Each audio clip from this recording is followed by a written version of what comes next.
Back in 1976, during America's first oil crisis, along came a car from Japan that was very fuel efficient and revolutionized the market. It was the Honda Accord, which even more than 40 years later is still the benchmark in the segment. For 2018, the Accord is an all-new car, brand new generation, that no longer has a V6 option. The base engine is a 1.5-liter four-cylinder turbo that makes 192 horsepower. But what we have here today makes even more. It is the 2.0-liter v-tec turbo that makes 252 horsepower and 273 pound-feet of torque. Both engines can be mated to a 6-speed manual gearbox. The smaller one gets a CVT automatic option, but this bigger, quicker one gets a 10-speed auto. Prices start at $26,490 and top out at $38,790 for a touring like our test car. All cars are front-wheel drive only. I'm not a really big fan of the exterior. It has far too much chrome for my liking, and some lines could have been kept a little cleaner. However, the design seems to appeal to the majority of people, so I guess it's okay. I am a much bigger fan of the interior, which looks like an Acura. Come to think of it, what is Acura doing these days?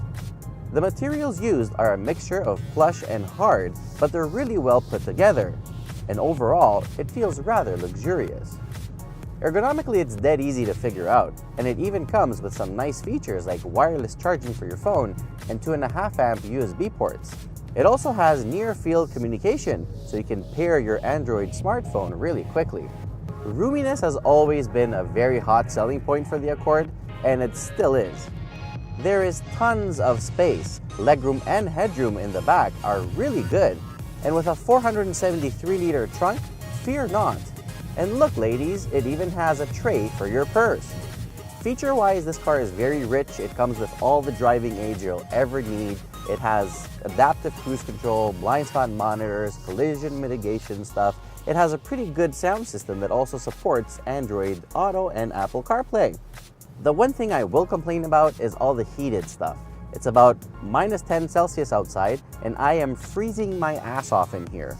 Under the hood, that 2.0-liter turbo is quite a beast. It pulls really hard, and it makes this rather light Accord feel really fast. The 10-speed automatic transmission is good. It's not the quickest, it's not the smoothest, but it does the job really well, so I can't complain. Fuel economy is rated at 9.1 liters per 100 kilometers on average.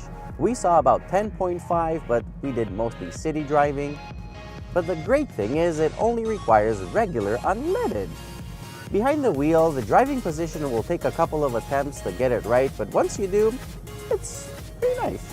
The steering feel is very positive, the brake pedal inspires lots of confidence, and overall, the car feels very athletic and agile.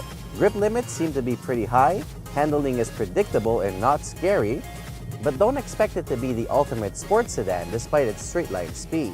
Once it finally heats up in here, it's a pretty nice place to be.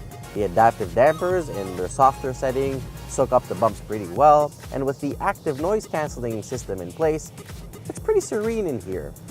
The conclusion is that once again, you can't go wrong with an Accord. It has always been the safest bet.